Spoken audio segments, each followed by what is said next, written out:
and welcome to another Tuesday morning on High Voltage.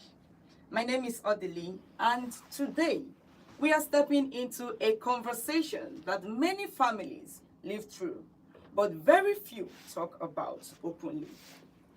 Yesterday, November 17th, Nigeria and the rest of the world marked the World Prematurity Day, a day dedicated to raising awareness about babies born too early, their parents, and the medical teams who fight daily to give them a chance at life.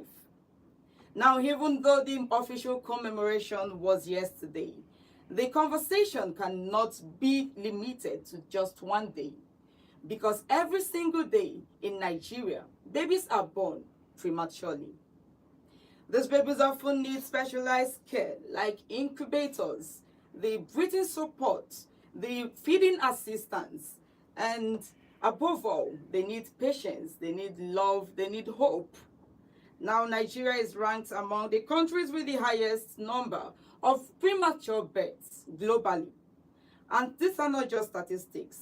These are families, emotions, fears, financial pressures, and sometimes beautiful miracles. So this morning we are shining a light, not to create fear, but to create awareness, compassion, and knowledge. You can join us live on YouTube, on High Voltage News. Like, subscribe, be part of the conversation. And also you can join us live on the studio by calling in on 0706 048 5853 or 0915 570 8347. All right, so guiding us through this important conversation, we are honored to have with us a very respected expert, Venerable Professor Keneshuku Ilo, who is a professor of pediatrics and consultant neonatologist at the University of Nigeria and the University of Nigeria Teaching Hospital. Professor, you are welcome. Thank you for joining us here on High Voltage. Thank you, Odili, and welcome listeners as we discuss the issues concerning the preterm babies. Okay, all right, sir. So let's start from the very beginning, sir. For everyone listening, just to follow us closely, what exactly does it mean for a baby to be born prematurely? Thank you for that question. A baby that is born prematurely, when that baby is born before 37 completed weeks of gestation, that is before 9 months. So any baby that comes out before 9 months is said to be a preterm baby. Okay, sir. Thank you, sir. So with this that you said, I know someone whose baby was weighing a healthy 3.2 kg at 36 weeks. And the mother chose elective CS, and the baby was born. Would you describe that baby as a premature baby? Okay, thank you very much. Yeah, for that baby is a premature baby.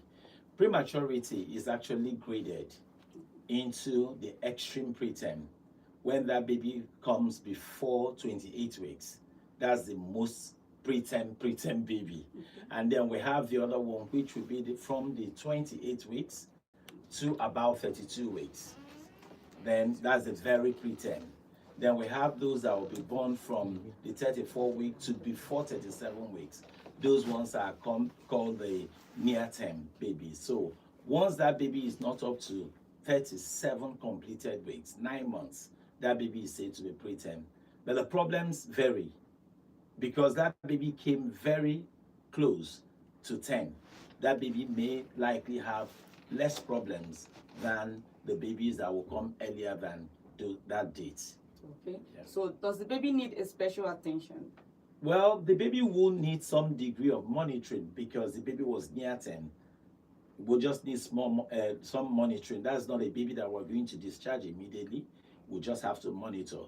But those ones that will come a little bit earlier, we need more specialized care because they have problems like you mentioned earlier with their breathing, with their feeding. So we're going to be more careful with those ones. And more importantly, they also have problem with their temperature regulation. They get cold easily. So that's why you mentioned incubator too. So that's what the way we deal with them. Okay, thank you so very much, Prof. All right, so Nigeria records a very high number of premature births every year. So why are the numbers so high, and what are the factors contributing to this rate? Okay, thank you. We've actually noted that the number of preterm babies as we are going by the year is increasing. One of the things that we have seen that had contributed is the success in IVFs, in vitro fertilization. And most of the time, when there is in vitro fertilization, not just one fetus is implanted. Sometimes you have multiple gestation, two, three, and once those babies get up to three, the likelihood of coming out earlier is there. There are other factors associated with the mothers, like pregnancy-induced hypertension, diabetes in pregnancy. Sometimes it's actually as a result of stress. You remember that in country now we have a lot of stress, so people are going through stress. So sometimes that pregnancy, because of stress, may be stopped a little bit earlier, and labor will start, and that baby comes out preterm. Okay, all right, thank you. All right, so for these preterm babies, are they more in the rural areas, or does it have something to do with location? Really, we've not really looked at the variation, the rural urban variation. It can occur anywhere. What is there that there's disparity in care in the rural and then the urban? Because you can see that in the urban areas you have more specialized doctors, you have better health facilities that will be able to take care of these babies. But in the rural areas, what you have there is just more of the health centers, and the health centers are not equipped to be able to take care of these babies, especially when they are less than 1,800 grams. The delivery should be taken in a place where you have adequate expertise, infrastructure to be able to take care of them. So that's why survival may vary from the location of birth. Okay, all right. So for there's this question about women who go through IVF, and we notice that most times they have multiple babies. So is it like is it more risky? Is there a reason, contribution to the preterm babies? Does it contribute to preterm babies? Okay, yes, it does a lot, because when you have more than a baby in the womb, the space constraints might be an issue. And when you have space constraints, the mother gets a little bit, may get distressed, may have breathing problem. Sometimes the tummy is so big that the uterus may also not able to accommodate till 10. So that labor may start a little bit earlier. We've also found out that even the placenta may not be enough to take the babies till 36, 37 weeks completed, so they come out. So in vitro fertilization with multiple gestation, especially the orders of 3 and 4, contributes a lot to preterm deliveries. Okay, so even women who birth naturally, Yeah. they don't have higher risk, because I know the previous years back we did not really, the issue of preterm babies is not really that high compared to what we are seeing in today's world. Yeah. Because our mothers back then, the stress has always been there, but they used to be able to carry the babies to full term and still deliver. So the thing contributing to this is mainly the contribution of electronics and computer, because when we come to IVF and all that. So what do you advise women? Are there things that they are supposed to do even when they are considering going into IVF? Well, what we've been discussing with the doctors that do in vitro fertilization, that's obstetricians, is to be mindful of the number of fetuses that are implanted. But I want to also say that prematurity has been there all this while. It's not a new thing. Some notable men in the past that were delivered preterm. So it's been there. But the only thing is that because of the advocacy, because of the awareness that we are creating, and also because of the care that has improved, some of them are coming to the hospital. In the initial time, they don't survive. In the olden days, they've just been thrown away. But now, because we have opportunity to take care of them, we are seeing them more. It doesn't mean that they've not been there all this while. They were there, but now we are seeing more of them that are coming to the hospital, that are surviving and all that, and we are talking about them. And that's why November 17th has been made globally World Prematurity Day, so that we'll bring the issues of prematurity to the fore, so that we can discuss it. Okay, thank you so much. All right, so for this is for expectant mothers that are listening. I know a lot of women, they go through pregnancy-induced diabetes, Yeah. and then some high blood pressure, and some of them have pre-eclampsia. Yeah. Are there symptoms or warning signs that may indicate a risk of preterm delivery? All right, thank you very much. I'm not an obstetrician, but I'm going to talk a little bit on that, because what we talk about is that for every pregnancy, the person, the mother, should register. And when we are talking about registration, we're talking about registration in a place where that mother can be taken care of by experts. And we also talk about what we call focused antenatal care. Booking starting at about 12 weeks, and that person must have at least 8 visits before delivery. During this period, they are taking care of. The urine is monitored for sugar, the urine is monitored for protein, the blood pressure is taken, and if there's any issue with them, with the blood pressure, or you see that there is sugar in the urine or there's protein in the urine, the doctor or the midwife taking care of this woman will get alarmed and start early. If it's where the woman can be monitored in the facility, they continue their monitoring and then plan for delivery. If not, if it's in a health center, that woman must be referred to the secondary facility. If the secondary facility can manage it, that woman goes on to the tertiary facility. But the most important thing, registering early, doing the investigation, and getting monitored, because we want to make sure that these preterm or seemingly high risk pregnancies are detected early. And if possible, and we should try as much as possible to make it possible, that the baby and the mother should be transferred together. So the mother should not be delivered.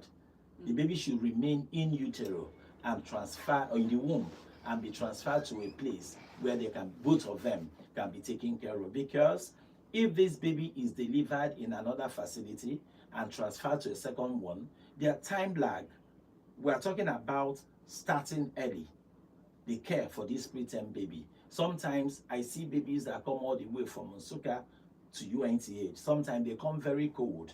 Sometimes they are not breathing. And we don't make good success with those ones. So we want them to be delivered in the facility where they can be managed, where the mother and the baby will get proper care.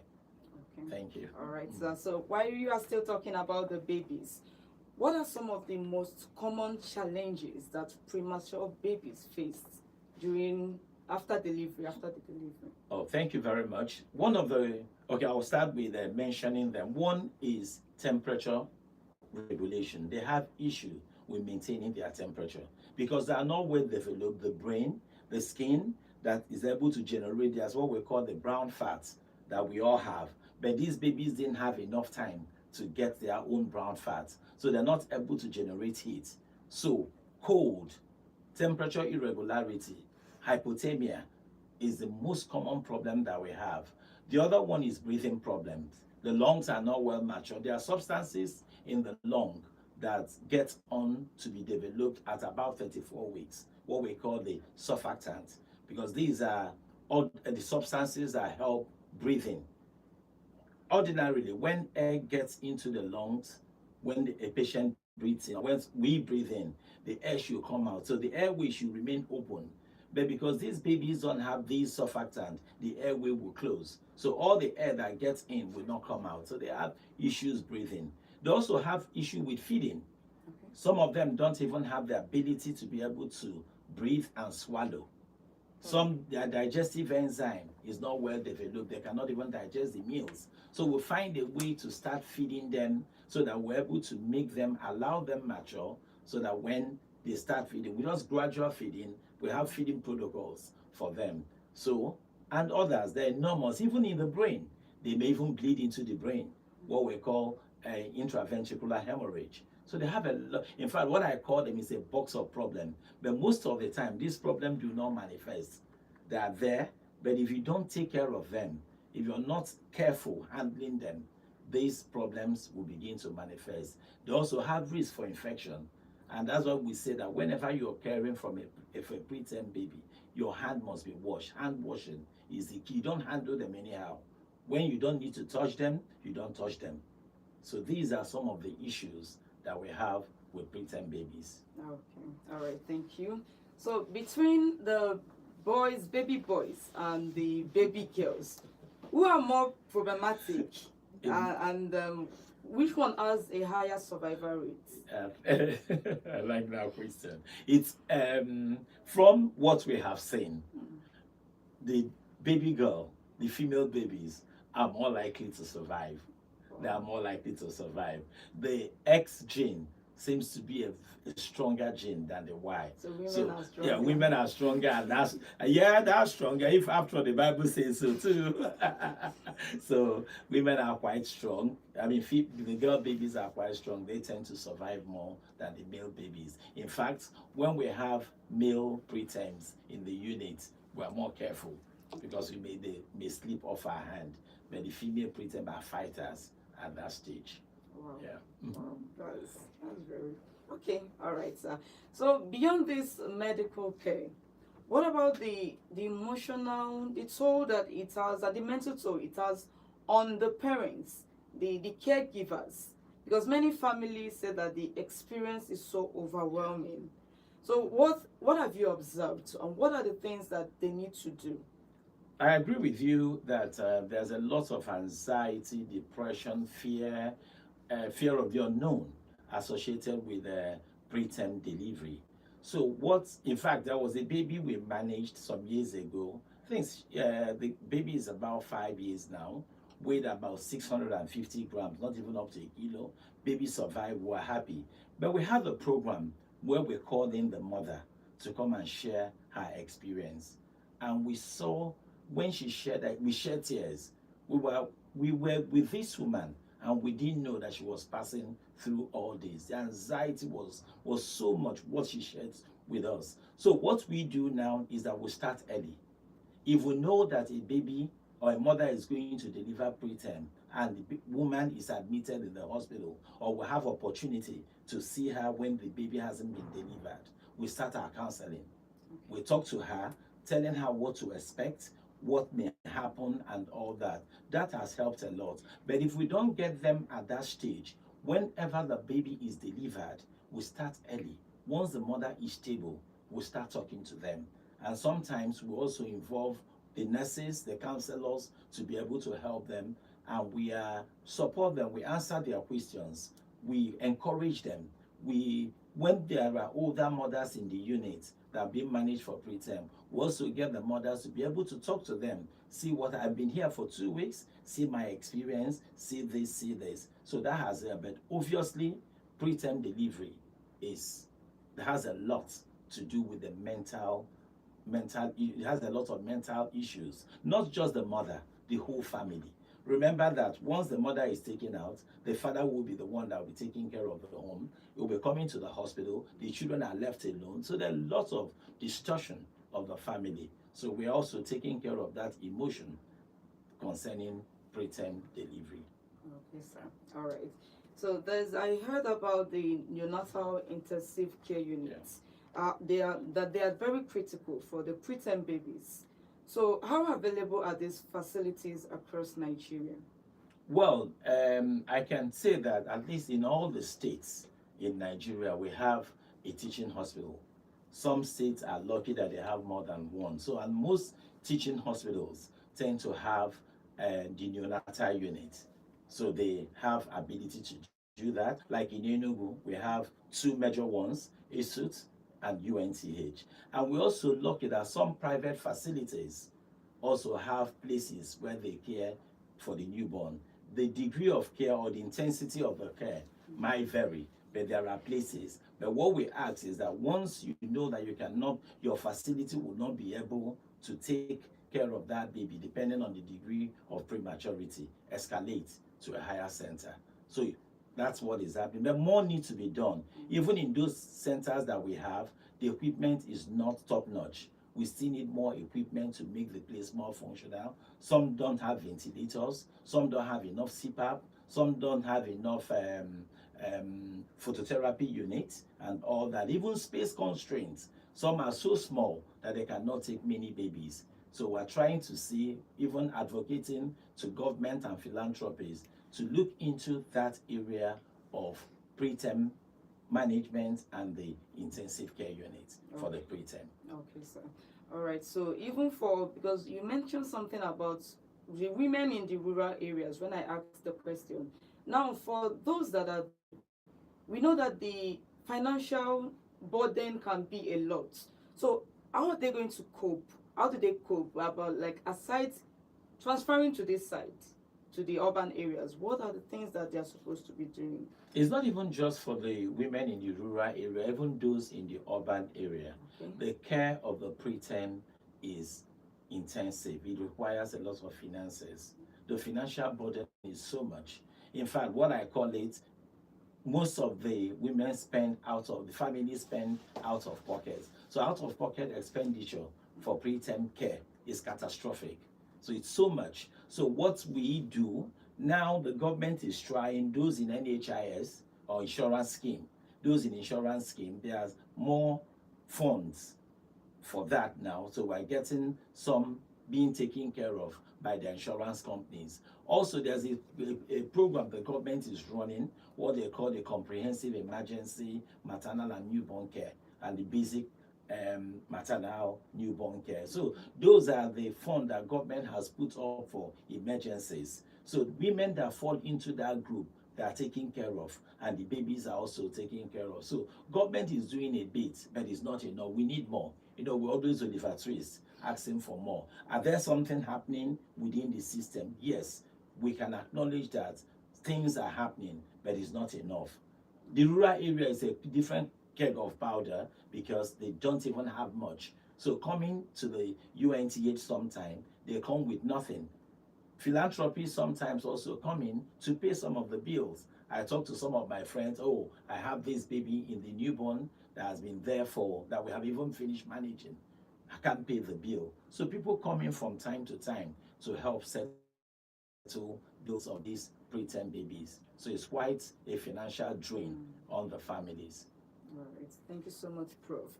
Okay, at this point, we'll be opening the phone lines for our listeners. So if you have anything, any question, any contribution for our Prof, you can call in on 0706 048 5853 or 0915 570-8347 and make your contribution. All right, Prof, while we wait for the calls, there's this question that I want to ask. We hear a lot about the kangaroo mother care. That's the skin-to-skin bonding. Could you explain how it works and why it's so effective? All right. So like I said earlier, that one of the problems that we have in the preterm baby is the issue of temperature regulation. And we found out, it's been documented, that KMC, kangaroo mother care, if started within 2 hours of birth and continued for a minimum of 8 hours and a maximum of 24 hours in a day, has the ability not only to control the temperature of the baby, even help the baby to breathe. The heartbeat of the mother, because the baby is put skin to skin in between the chest, in between the breast of the mother, and we cover them. So the mother's heartbeat is even reminding the baby to breathe. So it helps in cardiorespiratory stability, even helps in feeding. The baby can, if the baby can suckle, the baby is close to the breast. So the baby can be put to the breast, even in that position. Even if the baby is not close to it can't suck, the positioning of the baby, staying upright with the gravity, will even help the food to digest, and the risk of aspiration or regurgitation will be regurgitation and aspiration will be reduced. You've talked about bonding. Oh no, it's very, very essential for bonding. It also helps to reduce costs. Remember, the incubators are expensive, but if the baby and the mother are together, they are not inside the incubator. It's going to reduce cost. So even cost. So we say it is a simple, proven, cost-effective means of making sure that the temperature of the babies, preterm babies, are regulated. And we start it within 2 hours. We don't even stop in the hospital. When we're discharging, we also ask them to continue the kangaroo mother care at home. And not only the mother should do it, we also encourage that we have surrogates the father can do. I've had instances where I had multiple births, 3 or even 4. So we get relatives to take turns to carry this baby, the father, the mother, the grandmother. So most people can help do it, but we have to prepare them so that they will know exactly what they are coming to do. So KMC is a game changer. Thank you. All right, thank you so much. All right, so despite all these challenges, many premature babies grow into healthy and strong children. So, what are the medical interventions that have made this very possible? Yeah, we've, in fact, yesterday, while I just decided to look at my phone, my contact, and sent out congratulating the preterm babies. And one sent a message that 12 years ago, she had a baby that was less than 1 kg, 750 grams, and that baby is 12 years now. Wow. And that baby is in JS1. Wow. And she's doing well in school. So we get these very good reports that they are doing well, and it's as a result of the care that we give. And this care that we give, starting early, KMC, feeding them, making sure they don't bleed into the brain, making sure we support them to breathe, and all that we do, making sure that there is bonding. The mothers participate in the care. These are the things that we do to make sure that these babies turn out well. I must confess, not all of them turn out well. There are some that have some developmental issues. Yeah, some have developmental issues, and when they survive, we have quite some of them that do that. But there are a lot of factors that are responsible for this. But if we do well, if we start early, we believe that most of them will do well. Thank you. All right, thank you so much. Okay, so that's for the ones that have already been given birth to. So what about for the pregnant women? What can they do to improve their chances of carrying their babies closer to full term? Thank you very much. For that, we'll work with the obstetricians. The obstetricians are the ones that do that. So what they try to do is to make sure that once that pregnancy is planned, especially if that woman has had issues with carrying baby to term or any other complication, they plan the pregnancy. If the woman is hypertensive or diabetic, they make sure that it's under control before the woman takes in. When the woman takes in, they also try to ensure that the woman attends antenatal, optimal feeding, no smoking, no drinking of alcohol. So they take care of the woman. If there's any issue, they're able to do that. And then if they also notice that a baby is going to come a little bit earlier, there are drugs that can be given when the baby is in the womb that will also help the baby to come out better. One of them is what we call steroids.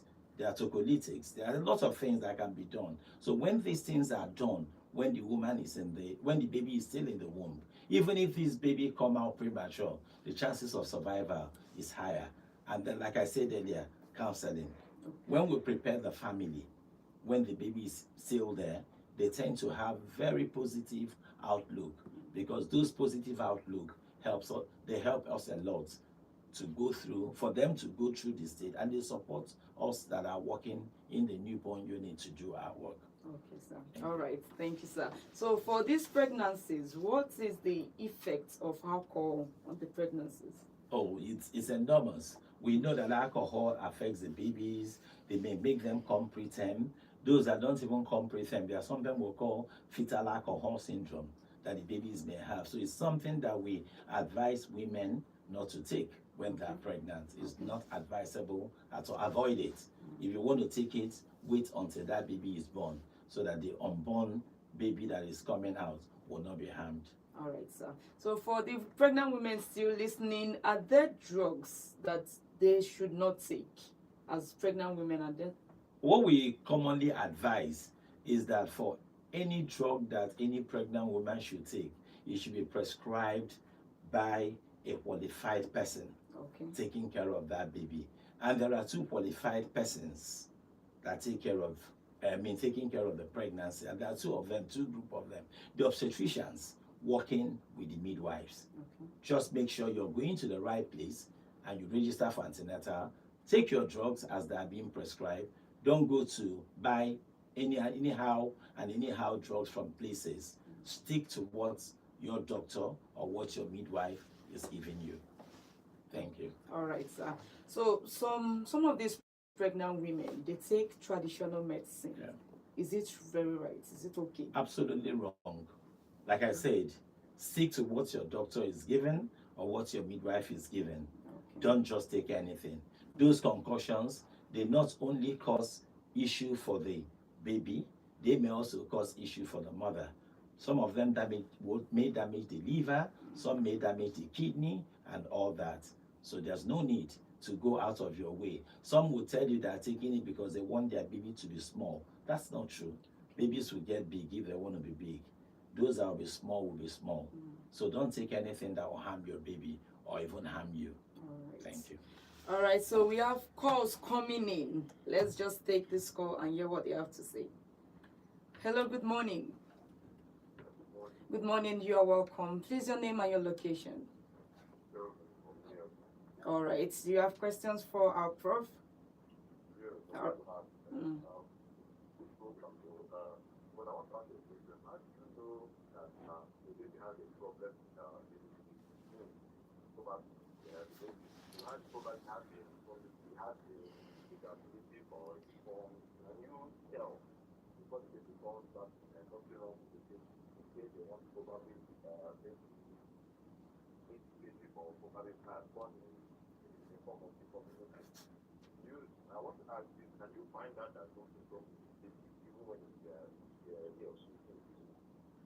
All right.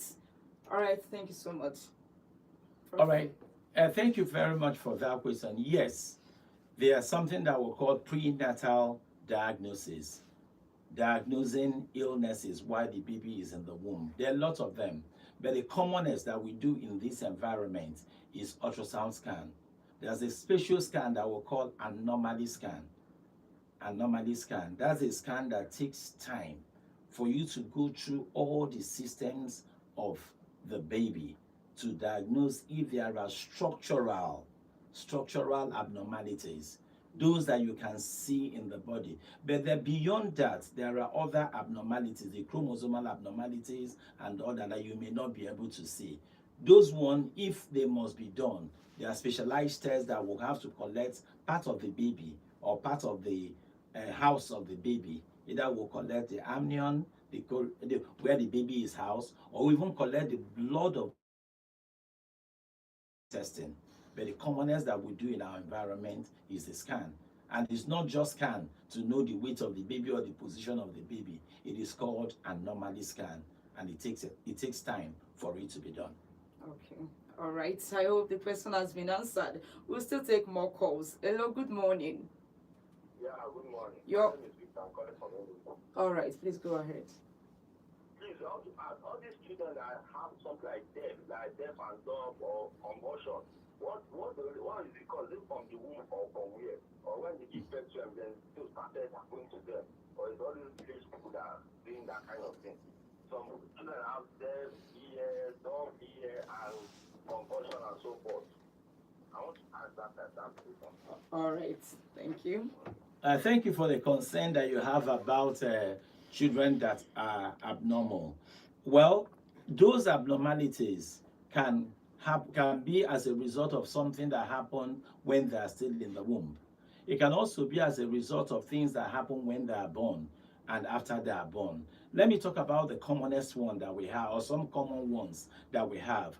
One of the commonest cause of abnormality is when children are born and they do not cry, what we call perinatal asphyxia. It may make them have convulsion. It may make them have deaf. They may become deaf. They may have speech abnormalities. So that's why we say that for every baby that is delivered, if that baby is not breathing, you must breathe for that baby before that baby is 60 seconds. If you allow that baby to stay 60 seconds without oxygen getting into the brain, that brain will damage.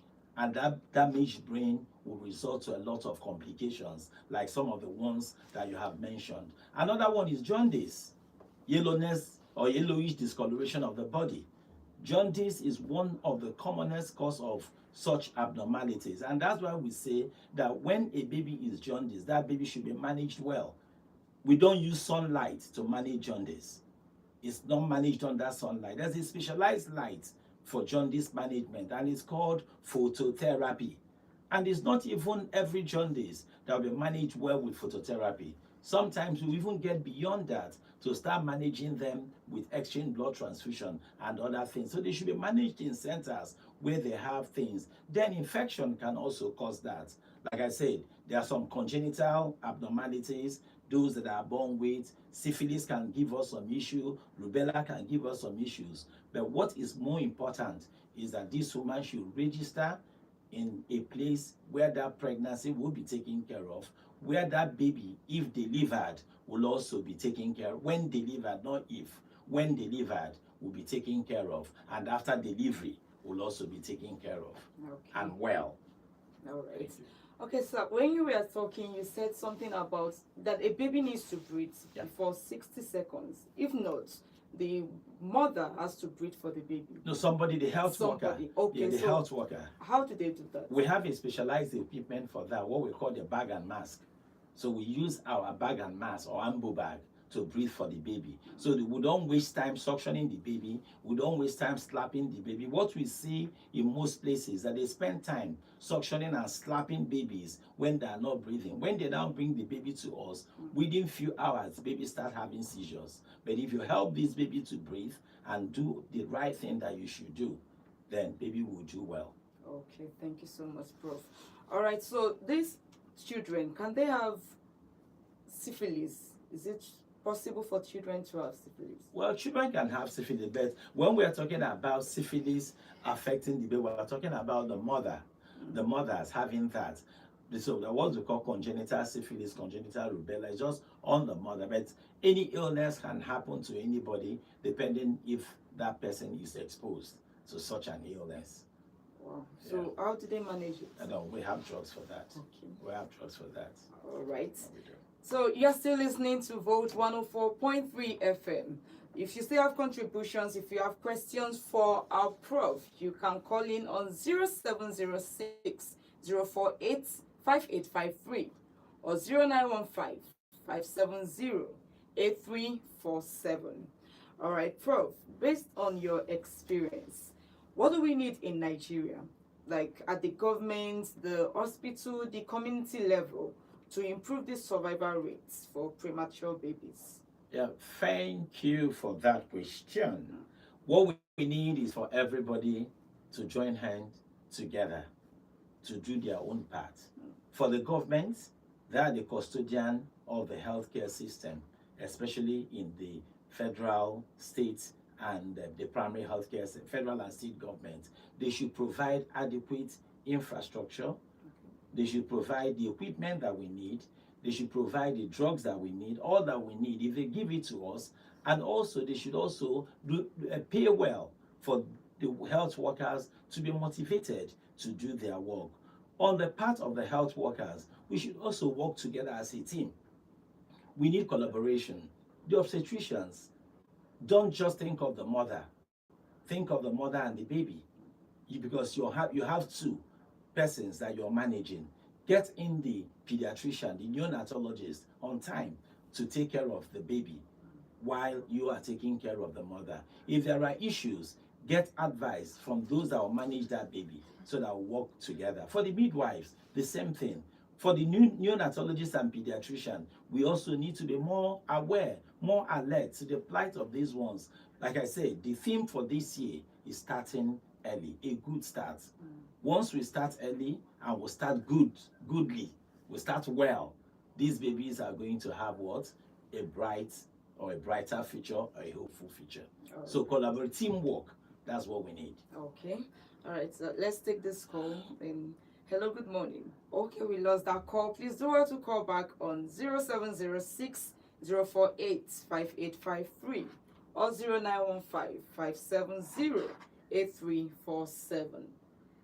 Hello, good morning. Yeah, good morning. You're welcome. Okay, I think there's network issue.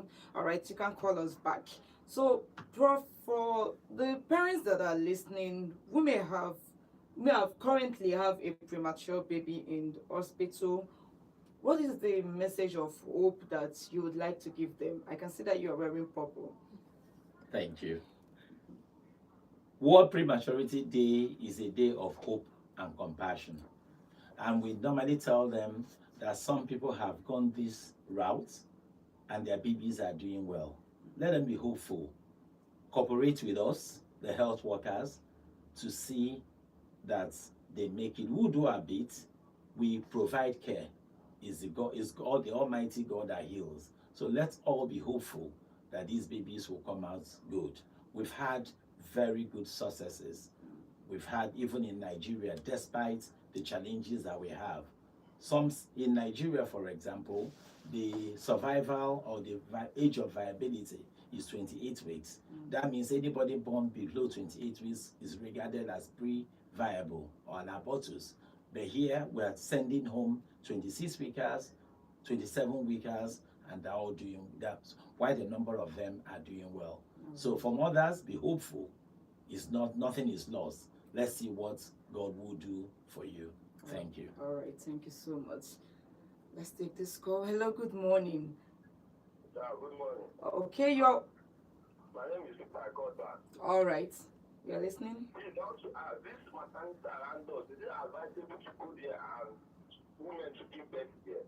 It's what I was this maternity around us here. Is it advisable to go there and give birth? It's what I'm asking. All right, thank you. Well, I don't know the maternity that is around you, but if you find out that the maternity that you have is being run by a qualified person, and those that are qualified to run maternities are midwives. Midwives. If the person there is a midwife and the person is able to detect when there's a problem and escalate it, there's no problem. Unless that maternity is being run by those that are not trained, untrained hands, that is not a good place to deliver because they need training to be able to deliver those babies. All right, thank you so much, Prof.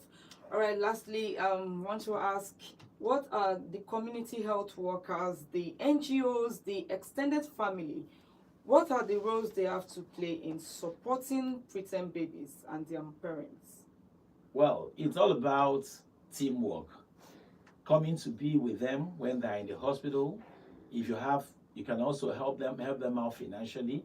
Support is key for any family that has a preterm baby. And that support can be financial, it can be emotional.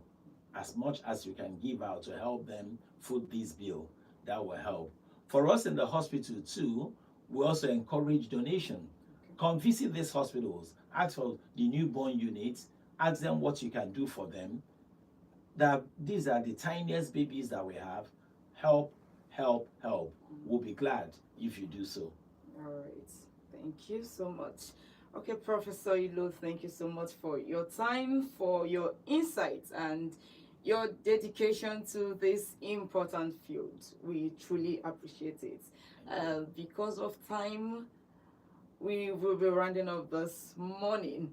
So to you that is listening, yes, yesterday marked the World Prematurity Day, and we are commemorating with all the premature babies, and we are giving them, like Prof said, that there's hope. There's hope for them. They are not weak.